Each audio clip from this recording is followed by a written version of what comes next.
साथियों नमस्कार, आप सभी का इस YouTube चैनल में स्वागत है। मैं इस वीडियो में चर्चा करूंगा भारतीय वास्तु जो विद्या है। इस वास्तु विद्या चूँकि समस्त वैश्विक स्तर पर जितने भी वास्तुकला हैं उनसे सबसे उत्कृष्ट वास्तुकला भारत की है। निसंदेह चूँकि हमारे यहाँ वास्तु केवल मात्र ऊपरी वास्तु की ही नहीं बल्कि मिट्टी यानी मृदा शोधन की भी व्यवस्था बताई गई है। गृह के निर्माण में दैर्घ्य और विस्तार के आधार पर जो आजकल इंच फीट और अन्य जो चीज़ें हैं उस प्रकार से, लेकिन वैदिक जो भाषा में दैर्घ्य और विस्तार के माध्यम से पिंडी स्थापन करके और मृदा का शोधन इसके पूर्व करके गृह का निर्माण, गृहारंभ और भूमि पूजन करके समस्त देवताओं का आवाहन करके और उसके पश्चात हम घर का आरंभ करते हैं। निर्माण पूर्ण करने के पश्चात पुनः वास्तुपीठ यानी वास्तुमंडलस्थ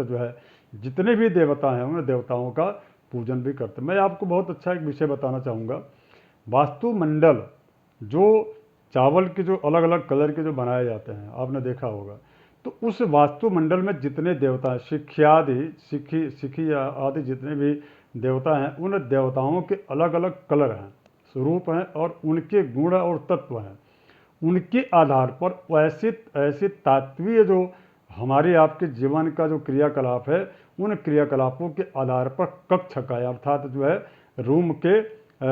निर्माण करने की व्यवस्था वास्तु में बताई गई। बहुत ही क्लिष्ट और बड़ा ही यह विषय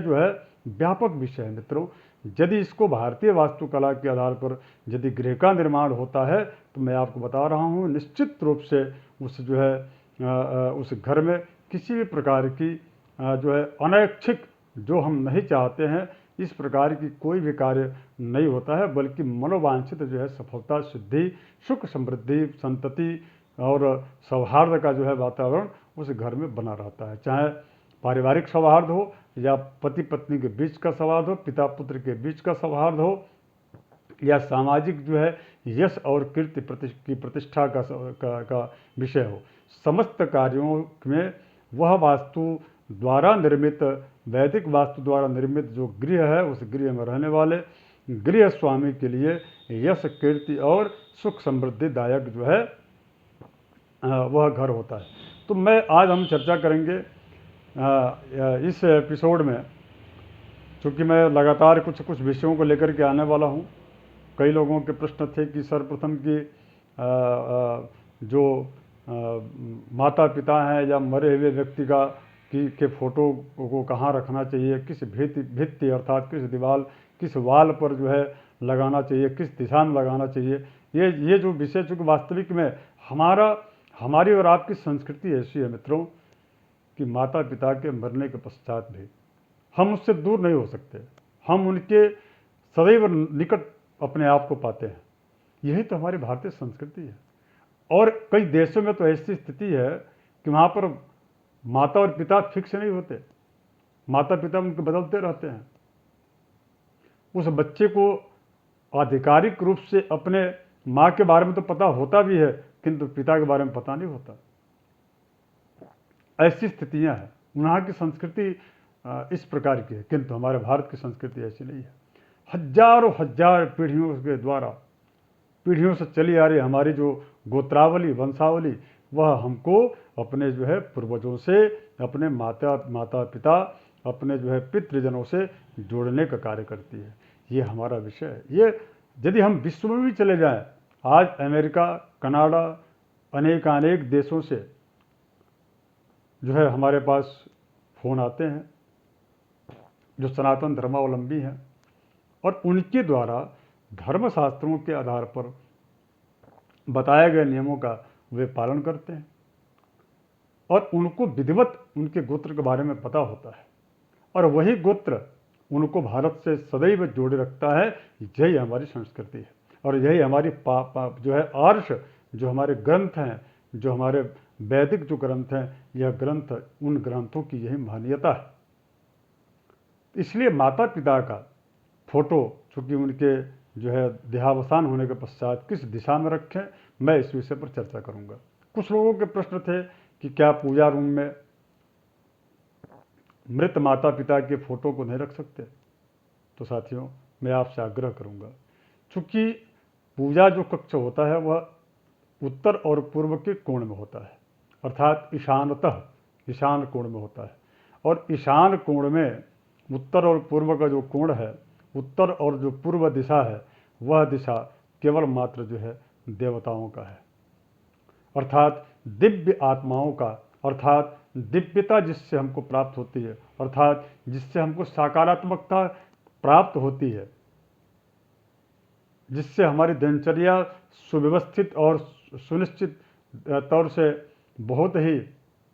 सुख, समृद्धि और संतति की प्राप्ति के साथ में प्रारंभ होती है, और उसी के पश्चात जो है सायंकाल उसका जो है उस दैनिक क्रियाओं का, दैनिक कार्यों का, क्रियाकलापों का अवसान होता है। इस प्रकार की स्थिति को उत्पन्न करने वाला, इस प्रकार की सकारात्मक ऊर्जा को देने वाला वह जो ईशान जो कोण है, यानी कि नॉर्थ और ईस्ट अर्थात उत्तर और पूर्व का जो कोण है, वहाँ पर जो जहाँ पर देवता विराजित होते हैं, वहाँ पर जो है वह स्थल जो है वह वास्तु पुरुष का सिर होता है, नीचे का जो वैसे सिर जो ऐसे वास्तु पुरुष जो लेटे हुए हैं। तो ऐसे स्थल पर मृत माता पिता या पूर्वजों का फोटो, प्रतिमा तो बिल्कुल भी नहीं रखना चाहिए। फोटो या मूर्ति, फोटो या उनके पेंटिंग्स इत्यादि चीज़ें नहीं रखा जाना चाहिए। क्यों? क्योंकि जो पितृलोक है, जहाँ हम जिस पृथ्वी पर निवास करते हैं, जबकि यह अन्य ग्रहों पर इसकी स्थिति परिवर्तनीय है, किंतु पृथ्वीवासियों के लिए विशेष करके, चूँकि पृथ्वी से दक्षिण दिशा की ओर जो गरुड़ पुराण में जो वर्णन आया है, वह पितृलोक दक्षिण दिशा में है। और पितृलोक दो जो है पितृलोक है, एक पितृलोक पृथ्वी के जस के सन्निकट है, और दूसरा जो पितृलोक है, वह जो पितृलोक है वह पृथ्वी से काफ़ी दूर है, किंतु दोनों की दिशाएं दक्षिण दिशा है। अर्थात पितरों के जो है, जो मृत जो पितर हैं, पिता और माता, उनका जो लोक है, जो उनका गमन होता है मृत्यु के पश्चात, वह दक्षिण जो है दिशा की ओर होता है। इसलिए उत्तर अपने निवास में, अपने घर में उत्तर यानी कि नॉर्थ, और उसके पश्चात जो है नॉर्थ ईस्ट के ठीक अपोजिट का जो विदिशा है, विदिशा का मतलब होता है कि जो कोण है, वह कोण होता है दक्षिण और पश्चिम का, यानी कि पूर्व और उत्तर, और पूर्व उत्तर का ठीक जो है अपोजिशन की स्थिति जो बनती है कोण में, वह कोण होता है नैऋत्य कोण, जिसको नैऋत्य कोण में प्रायः उस घर का जो गृह स्वामी होता है उसका ही बेडरूम होता है। और उसके जस्ट बगल में जो है गुप्तागार, जैसे विवाह होता है तो विवाह में जो गुप्तागार बनता है, जिसको उत्तर भारत में कोबर भी कहा जाता है, यह कुल देवता के स्थान का एक जगह सुनिश्चित होता है। यहाँ तक कि मैंने देखा है कि उत्तर भारत से लेकर के, पूर्वी भारत से लेकर के, यहाँ तक कि जो है दक्षिणी भारत में भी इस प्रकार की स्थितियाँ हैं कि अपने कुल देवता का स्थान पूजा वाले स्थल से, अर्थात नॉर्थ ईस्ट से जो है अलग, ठीक उसके अपोजिट में दक्षिण और पश्चिम के कोण में जो है नैऋत्य कोण में, या उस नैऋत्य कोण के पास में जो लगा जो बेडरूम होता है, मास्टर बेडरूम, उस बेडरूम से लगा हुआ एक और कक्ष होता है, जिस कक्ष में इस प्रकार के जो है कुल देवता की स्थापना होती है, और उनका जो है विधिवत प्रत्येक वर्ष के पर्व और त्योहारों पर उनका विधिवत जो है परंपरानुकूल उनका पूजन होता है। या विवाह शादी के पश्चात भी जो परंपराओं के अनुसार जो उनके जो अलग अलग जो परंपरा अनुसार जो उनके पूजन होते हैं, वह पूजा पाठ वहाँ पर उस जगह पर होता है। तो मुझे यही आपसे इस वीडियो के माध्यम से कहना था कि आप सब जो है नॉर्थ ईस्ट में, अर्थात उत्तर पूर्व के कोण के बजाय आप उसके ठीक अपोजिट में दक्षिण और पश्चिम के जो है कक्ष के में इसको भगवान अपने माता पिता के, मृत माता पिता के फोटो को आपको जो है वहाँ पर उत्तर दिशा में जो दीवार है, उस दीवार पर जो है उनको दीवार में रखना चाहिए। या और उसके अलावा कभी भी उनके फोटो को इस प्रकार से हवा में उड़ते हुए अर्थात जो है दीवार में टांगना नहीं चाहिए, बल्कि उसके लिए एक जो है आधार नीचे रख करके उसके ऊपर जो है फोटो इत्यादि चीज़ को रख करके विधिवत उनका जो है अपने कुल देवता और समस्त जो है पितृजनों का पूजा अर्चन करना चाहिए। ऐसा करने से उस घर में किसी भी प्रकार से संतान से संबंधित, संतान योग से संबंधित, संतति से संबंधित किसी प्रकार की कोई जो है तकलीफ या कोई परेशानी नहीं होती है। अब इसके पश्चात यानी कि उनके संतान में वृद्धि हमेशा सदैव बनी रहती है। क्रमशः जो क्रमिक जो विकास है परिवार का वह जो है होते रहता है। कई प्रकार की जो बाहरी जो बाधाएं जो आती हैं वह बाधाएं भी यदि आप अपने कुल देवता का यदि आप विधिवत पूजन करते रहते हैं, यदि अपने पितृजनों का विधिवत यदि पूजन करते रहते हैं, तो इस प्रकार की नकारात्मक ऊर्जा अर्थात भूत प्रेतादि या किसी के द्वारा किया गया जो मंत्र इत्यादि जो प्रयोग होते हैं, मांत्रिक प्रयोग, तांत्रिक प्रयोग, उन समस्त प्रयोगों से उस व्यक्ति को निजात मिल जाता है। तो निश्चित रूप से आप जो अपने घर के दक्षिण पश्चिम के कोण में उत्तर दीवार से पर जो है भित्ति पर इस प्रकार की जो है स्थिति बना करके, ताकि हम आधार दे सकें अपने पितृजनों का, ऐसा करके और वहाँ पर जो है भगवान अपने माता पिता जो पितृजन हैं, जो मृत हैं, दादा दादी इत्यादि, उनका जो है वहाँ पर फोटो रखना चाहिए। और इसके साथ साथ मैं आपको एक और विषय इसी में जोड़ ही देता हूँ, कभी भी शयन कक्ष में मृत व्यक्तियों के फोटो को नहीं लगाना चाहिए, क्योंकि इससे नकारात्मकता आती है।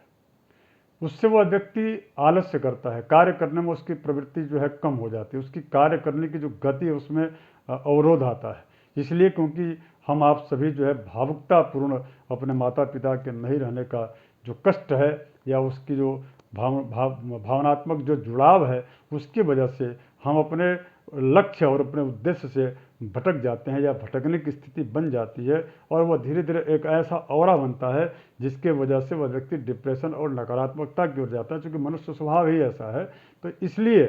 वास्तु के अनुसार यह हमारे धर्मशास्त्रकारों ने यह कहा कि आप जो है कभी भी अपने शयन कक्ष में माता पिता के फोटो या माता पिता की इस प्रकार की जो है स्थापना नहीं करना चाहिए। इसके साथ साथ में मैं आपको एक और इसमें विषय जोड़ना चाहूँगा कि चूँकि नॉर्थ ईस्ट के ठीक अपोजिट में जो दक्षिण पश्चिम का जो स्थल होता है जिसको हम कहते हैं नैऋत्य कोण, वह जो है पृथ्वी तत्व, उसका जो है तत्व पृथ्वी होता है और पृथ्वी तत्व होता है। और आपने देखा होगा कि प्रायः जो कुल देवता और जो पितृजन होते हैं उनकी स्थापना के लिए अपने अपने मूल स्थान से, अर्थात जहाँ पर आपका निवास रहता है पूर्व में, उस स्थान से जब किसी शहर में आप जाते हैं, यदि वहाँ पर आप घर का निर्माण करते हैं, तो वास्तु पूजा करते समय उनका कुल देवता कुल देवी के यानी कुछ मूल स्थान से मिट्टी ला करके दक्षिण पश्चिम के एक कक्ष में स्थापित करके विधिवत उनका पूजन करना चाहिए। और वो भी सभी लोगों के जो भी जिन भी प्रांतों या आज के भौगोलिक क्षेत्र के अनुसार जिन जिला या जनपदों के रहने वाले हैं, या उनके अलग अलग कुल खानदान के अनुसार उनके पूजा पाठ की पद्धति अलग अलग होती है, तो उसके अनुसार उनका जो है विधिवत पूजा किया जाना चाहिए। ऐसा करने से आपके जो है जीवन में किसी भी प्रकार की जो है दिक्कत नहीं हो। और तीसरा एक विषय मैं इसमें जोड़ना चाहूँगा आप लोगों के साथ, चूँकि मित्रों जो आजकल आपने देखा होगा कि बहुत ही जो है थोड़ी सी बातों में लोग आत्महत्या करने के लिए प्रेरित हो जाते हैं। तो इस प्रकार की जो स्थिति बनती है वह घर में यदि कुल देवी कुल देवता या अपने पितृजनों के पूजा पाठ या उनके पूजा अर्चन न करने से भी इस प्रकार की जो है नकारात्मक ऊर्जा का उस घर में प्रभाव होता है, जिसकी वजह से उस घर के जो है सदस्यों में कोई न कोई जो है इस प्रकार की स्थिति करने के लिए प्रेरित होता है, या ऐसी स्थिति बन जाती है कि वह इस प्रकार के नकारात्मक ऊर्जा को जो है वह को खत्म नहीं कर पाता, बल्कि उसमें उलझ करके और अपने आप के इस भौतिक शरीर का ही नाश कर डालता है। कर लेता है, अर्थात वह आत्महत्या कर लेता है। तो इस प्रकार की जो स्थिति जो उत्पन्न होती है, इस प्रकार की जो नकारात्मकता जो आती है व्यक्ति के अंदर या उस परिवार के किसी परिजन के अंदर, तो निश्चित तौर पर इसका मतलब यह है कि उसके घर में या उसके निवास में वास्तुमंडल के पूजन के समय जो है पितृजनों का यानी कि कुल देवता कुल देवी का मिट्टी ला करके जिस प्रकार से पिंड के रूप में स्थापित किया जाना चाहिए, वह उनकी स्थापना नहीं हुई है। तो मेरा आप सबसे आग्रह है कि आपको यदि ये वीडियो अच्छा लगे तो आप इसको शेयर लाइक ज़रूर करें। अब मैं दूसरे वीडियो में कुछ अन्य विषय को लेकर के उपस्थित होऊंगा। तब तक आप सब सकुशल रहें, सुखी रहें, समृद्ध रहें। और यदि आपको अच्छा लगता है ये वीडियो तो आप इसको लाइक शेयर अवश्य करें। जय श्री राम, जय श्री राम।